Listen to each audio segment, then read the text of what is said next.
America एक बहुत ही dangerous zone में क्यों है? Makes me feel so good. I don't want to feel. हमें ऐसा क्यों लग रहा है कि जिस तरफ अमेरिका अपने कदम बढ़ा रहा है वो बहुत ही खतरनाक है? लेकिन 37 ट्रिलियन डॉलर का कर्जा और दुनिया शिफ्ट हो रही है मेटल्स के ऊपर, और मेटल्स का तकरीबन 90% कब्जा उसके सबसे बड़े कॉम्पिटिटर चाइना के पास है। और पिछले 500 सालों में ऐसा क्या हुआ कि हमें ये सोचना पड़ रहा है अमेरिका के बारे में? चलिए इस वीडियो में थोड़ा डिटेल में डिस्कस करते हैं। मेरा नाम है एसएम शाहिशा और आज की इस वीडियो में हम डिस्कस करेंगे कि 3 सुपर पावर किस तरह से कोलैप्स हुई और उनकी तबाही की जो स्टेजेस थे, क्या वही स्टेजेस अमेरिका पार नहीं कर चुका? तो इस वीडियो को आप एंड तक लाजमी देखिएगा। वीडियो को एंड तक देखने से आपको आइडिया होगा कि आगे हमें कहां इन्वेस्ट करना चाहिए और कहां पर हमें इन्वेस्ट नहीं करना। पिछले 500 सालों में तीनों ग्लोबल सुपर पावर इसी एक पैटर्न को फॉलो करते हुए मुकम्मल तबाह हो गए।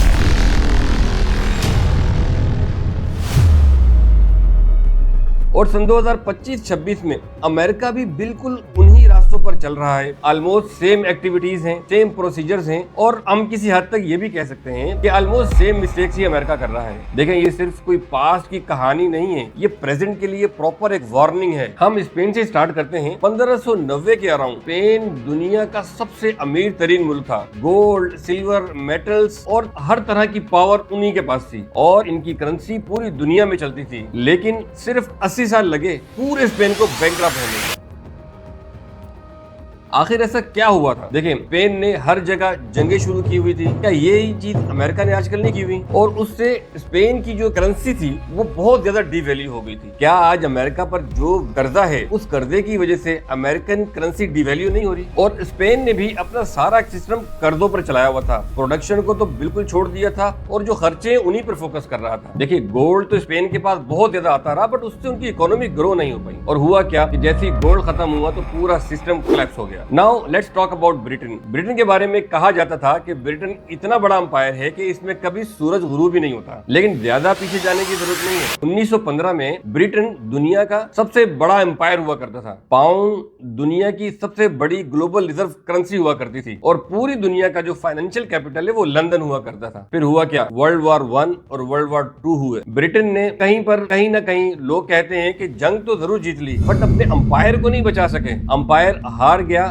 जबकि टुकड़े टुकड़े भी हो गया। और इस जंग ने ब्रिटेन को एक इतने बड़े कर्जे में धकेल दिया। उसी से इनकी करेंसी इतनी ज्यादा डिवैल्यू होती गई और आखिरकार पूरा एम्पायर कोलैप्स हो गया। देखिए, आज ब्रिटेन एक पावरफुल कंट्री तो जरूर है, बट सुपर पावर नहीं है। Now let's talk about Soviet union. देखिए, 1991 में यूएसएसआर न्यूक्लियर पावर हुआ करता था। स्पेस में इनके अपने सैटेलाइट हुआ करते थे। पूरा ईस्टर्न यूरोप इनके अपने कब्जे में था, लेकिन इकोनॉमी अंदर से टोटल खोखली थी। और उसकी सबसे बड़ी वजह ये थी कि बहुत ज्यादा मिलिट्री स्पेंडिंग और नो एनी न्यू इनोवेशन और कोई प्रोडक्शन के हवाले से भी कोई एक्टिविटी नहीं हुई। और उससे हुआ ये कि इनकी करेंसी पर ट्रस्ट टोटल जीरो हो गया। सिर्फ 900 डेज लगे बर्लिन वॉल को टोटल कोलैप्स होने में। और सबसे मजे की बात ये, यहाँ पर तो किसी भी किस्म की कोई एटॉमिक वॉर या कोई भी वॉर भी नहीं करनी पड़ी। सिर्फ इकोनॉमी की वजह से पूरा सोवियत यूनियन टोटल जीरो हो गया। अभी मैंने आपको पिछली 3 सुपर पावर की शॉर्ट स्टोरीज बताई हैं कि किस तरह से वो टोटल कोलैप्स हुए। तो जो एक्टिविटीज अमेरिका आजकल कर रहा है, क्या ये उनसे मिलती जुलती नहीं है? यहाँ पर मैं अमेरिका की बात सिर्फ अपने ट्रेडर्स को इसलिए बताना चाह रहा हूँ कि यूएस डॉलर सन 2026 में वीक होने के बहुत ज्यादा चांसेस हैं। अमेरिका जिस रफ्तार से जो एक्टिविटीज कर रहा है ना, वो उसकी इकोनॉमी को बेहतर बनाने के लिए इकदाम नहीं है। अनलेस के वो न्यू प्रोजेक्ट या फिर कोई न्यू एक्टिविटीज करें। उसके ऊपर अमेरिका ने 2 प्रोजेक्ट के सोचे हैं। अगर वो प्रोजेक्ट अमेरिका के कामयाब होता है तो माइट पॉसिबल वो प्रोजेक्ट इसको या अमेरिका को उसकी इकोनॉमी में कोई सहारा देने में हिस्सा दें। मैं एंड ऑफ द वीडियो आपको वो दोनों प्रोजेक्ट के बारे में डिटेल में बताऊंगा। अगर तो अमेरिका आपने उन दोनों प्रोजेक्ट को सक्सेसफुली कामयाब कर लेता है तो then definitely America will still super power, या आप यूं कह लें कि वो अपनी इकोनॉमी को लाजमी बचा लेंगे।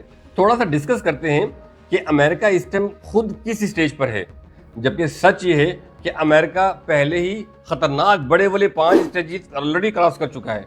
नंबर 1 स्टेज वो है मिलिट्री का ओवर स्पेंड। करंटली अमेरिका के 750 से प्लस मिलिट्री बेसिस हैं। 150 कंट्रीज में अमेरिका ने अपने ट्रूप्स बिठाए हुए हैं और दुनिया में कोई भी कॉन्फ्लिक्ट हो उसमें अमेरिका की इन्वॉल्वमेंट जरूर होती है। और मिलिट्री बजट इस टाइम अमेरिका का सबसे ज्यादा बढ़ रहा है। तो डेफिनेटली इकोनॉमी पर प्रेशर तो ठीक ठाक बनता ही है। ये बिल्कुल सेम ब्रिटेन और यूएसएसआर वाले एक्टिविटीज अमेरिका में चल रही हैं। अब हम बात करते हैं स्टेज नंबर 2, जो कि ऑलरेडी अमेरिका क्रॉस कर चुका है। 1971 के बाद डॉलर गोल्ड का आपस में कोई लिंक नहीं रहा और सन 2020 में अमेरिका ने बिलियंस ऑफ डॉलर प्रिंट किए हैं और अमेरिका ने सन 2020 के बाद ट्रिलियंस ऑफ डॉलर प्रिंट किए। अमेरिका का मैकेनिज्म थोड़ा सा डिफरेंट जरूर है बट रिजल्ट्स सेम मिल रहे हैं उसको, और जिससे अमेरिका की करेंसी टोटल डिवैल्यू होती जा रही है। अगर हम स्टेज 3 की बात करें तो उसके अंदर अमेरिका का कर्ज 37 ट्रिलियन डॉलर से ज्यादा है। एवरी ईयर अमेरिका को 1 ट्रिलियन डॉलर से ज्यादा तो सिर्फ इंटरेस्ट में पे करना पड़ता है। देखिए ये बहुत बड़ी रकम होती है। मैं अपने दोस्तों से जरूर कहना चाहूंगा कि अगर आप 1 ट्रिलियन डॉलर सिर्फ लिखेंगे ना तो यू विल नो कि कितना बड़ा नंबर बनता है। एक बार कमेंट में 1 ट्रिलियन डॉलर लिखिएगा जरूर, आपको पता चलेगा ये कितने बड़े नंबर हैं। 1 ट्रिलियन डॉलर का मतलब TRILLION नहीं लिखना आपने नंबर्स में लिखना है। Then you will got to know कि ये कितने बड़े नंबर्स हैं। जो अमेरिका को सालाना सिर्फ इंटरेस्ट पे करना पड़ता है ना, वो सालाना 1 ट्रिलियन डॉलर से ज्यादा उसको सिर्फ इंटरेस्ट पे करना पड़ता है, जो उसने लोगों से कर्जा लेकर उसकी मद में उसको पे करना है। अब हम चलते हैं स्टेज नंबर 4। इसमें हम बात करेंगे प्रोडक्टिविटी की, कि प्रोडक्टिविटी लॉस अमेरिका में कितना है। देखिए अमेरिका डिजाइन तो जरूर कर रहा है न्यू प्रोडक्ट की, बट प्रोडक्शन बिल्कुल ना होने के बराबर है और प्रोडक्ट को कंज्यूम करने में अमेरिका टॉप में आता है। तो जितनी भी मैन्युफैक्चरिंग है अमेरिका में तकरीबन आहिस्ता आहिस्ता अमेरिका से बाहर शिफ्ट होती जा रही है। अमेरिका के जो इंपोर्ट्स हैं वो एक्सपोर्ट से बहुत ज्यादा हैं। बिल्कुल सेम स्पेन वाले मामला चल रहे हैं। मुल्क में पैसा तो रुक ही नहीं रहा, और जब पैसा ही नहीं रुक रहा तो सिस्टम जरूर रुक जाता है। और हम बात करते हैं स्टेज नंबर 5 की, जहां पर जो अमेरिका के फाइनेंशियल इंस्टीट्यूशंस हैं उनके ऊपर दुनिया का ट्रस्ट आहिस्ता आहिस्ता खत्म होता जा रहा है। यही वजह है कि बॉन्ड लोग मजीद बाइंग नहीं कर रहे हैं। यही वजह है कि चाइना ने अपनी 2.3 ट्रिलियन से इन्वेस्टमेंट 0.8 तक ले आया है, और जापान भी अपनी इन्वेस्टमेंट स्लो करके अमेरिका से वापस ले रहा है। और उसके अलावा क्राइम, ड्रग्स, होमलेसनेस और बढ़ती हुई पॉलिटिकल एक्टिविटीज भी, और उसके अलावा जो फर्टिलिटी रेट जो है वो भी अमेरिका में डाउन होता जा रहा है। तो ये साल बहुत ज्यादा इंपॉर्टेंट है और चांसेस बहुत ज्यादा हैं कोलैप्स के। और अमेरिका अपने न्यू प्रोजेक्ट्स के ऊपर इतनी ज्यादा उम्मीद लगा के रखा हुआ है, उन उम्मीद की वजह से इन तमाम चीजों को टोटल इग्नोर कर रहा है। और फिर आता है स्टेज नंबर 6, जहां पर होता है रिजर्व करेंसी का लॉस। और अगर रिजर्व करेंसी का लॉस होता है तो उसके बाद ग्रेजुअली कंट्री लॉस नहीं करता, उसके बाद एकदम सडन कोलैप्स होता है और सिर्फ टोटल कोई 1 से 1.5 साल लगता है और पूरा का पूरा सिस्टम चेंज हो जाता है। बहरहाल हिस्ट्री ये कहती है स्पेन ने खुद को बहुत स्पेशल समझा और ब्रिटेन ने खुद को अनबीटेबल समझा और यूएसएसआर ने अपने सिस्टम के ऊपर टोटल ब्लाइंड ट्रस्ट किया, और तीनों का क्या हाल हुआ, टोटल बर्बाद हुआ। और अब मैं अपने फाइनल मैसेज पर जाता हूं। देखिए मेरा मतलब किसी को डराना नहीं था, मतलब सिर्फ और सिर्फ समझाना था। देखिए सिस्टम जो है ना वो इमोशन से बिल्कुल नहीं चलते, उनको पैटर्न और मैथमेटिकल होना बहुत जरूरी होता है। और उसके अलावा सवाल ये नहीं है कि ये कोलैप्स होगा या नहीं होगा, सवाल ये है कि ये कब होगा। हो सकता है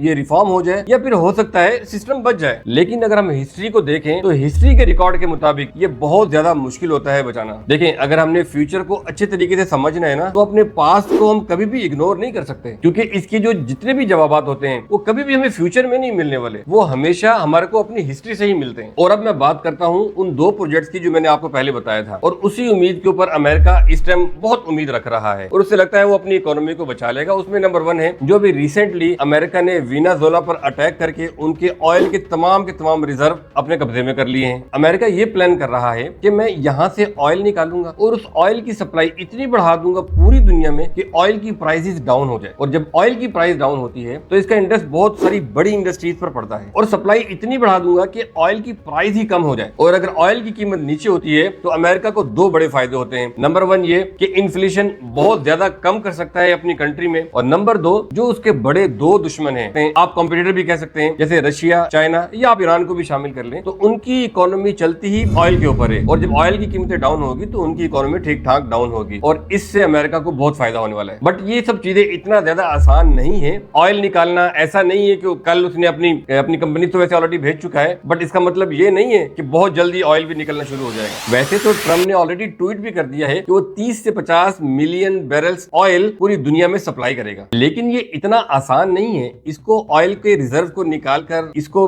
पूरी मार्केट में फैलाना it will take some time. इसमें हो सकता है 1 साल, 2 साल, 4 साल भी लग सकते हैं। ये इतना आसान नहीं होता कि बस ऐसे चुटकी लिया या ट्वीट की और हो गया। अब मैं बात करूंगा प्रोजेक्ट नंबर 2 की, जिसमें अमेरिका गोल्ड और बिटकॉइन के साथ मिलकर एक बहुत ही बेहतरीन डिजिटल और फास्टेस्ट करेंसी बनाना चाह रहा है। और ये एक ऐसी डिजिटल करेंसी होगी जो कि पूरी दुनिया में हर बंदे की फिंगर टिप्स पर होगी और अमेरिका पूरी दुनिया से इन्वेस्टमेंट विद इन 1 सेकंड ले सका करेगा। इसके ऊपर मैं डिटेल वीडियो बाद में बनाऊंगा। और ये भी एक ऐसा बड़ा प्रोजेक्ट है जिससे अमेरिका अपनी पूरी इकोनॉमी को सेव कर सकता है। और ट्रेडर्स के लिए मेरा यही मैसेज है कि सन 2026 में तमाम मेटल्स पर, स्पेशली सिल्वर, गोल्ड और कॉपर, ये वो मेटल्स हैं जो आपको अच्छा रिटर्न दे सकते हैं। और अगर अमेरिका अपने प्लान पर सक्सेसफुल रहता है तो ऑयल में यकीनन बहुत ज्यादा डाउन होगा ऑयल की प्राइस। और जब ऑयल डाउन होता है तो ये पूरी दुनिया की मार्केट को हिला कर रख देता है। लिहाजा ऑयल को आपने पूरी दुनिया की मार्केट का ऑक्सीजन समझना है आपने, और ऑयल पर लाजमी फोकस करें और उसी हिसाब से अपने ट्रेड्स को प्लान करें। मैं एक बार फिर कह रहा हूं अपनी वीडियो में, पहले भी बोल चुका हूं कि सन 2026 में मार्केट में जितनी भी मूव होने वाली है वो ज्यादातर फंडामेंटल्स पर ही होगी और आपने फंडामेंटल्स पर ही फोकस करना है। और क्योंकि फंडामेंटल्स पे जो मूव होती है वो बहुत बड़ी मूव हो सकती है और टेक्निकल यकीनन आप जरूर लें, उससे आपको एंट्री और एग्जिट में सपोर्ट मिलती है। अगर ये वीडियो आपको इन्फॉर्मेटिव लगी और आपको लगता है कि ये इन्फॉर्मेशन सब तक पहुंचनी चाहिए, अगर वीडियो आपको अच्छी लगी है तो लाइक करें और शेयर करें और सब्सक्राइब करना ना भूलिएगा और बेल आइकन का बटन लाजमी दबाएं ताकि आपको हमारी आने वाली तमाम वीडियोस मिलती रहें। बाकी मिलते हैं नेक्स्ट वीडियो में। मुझे दुआ में याद रखिएगा। Good bye.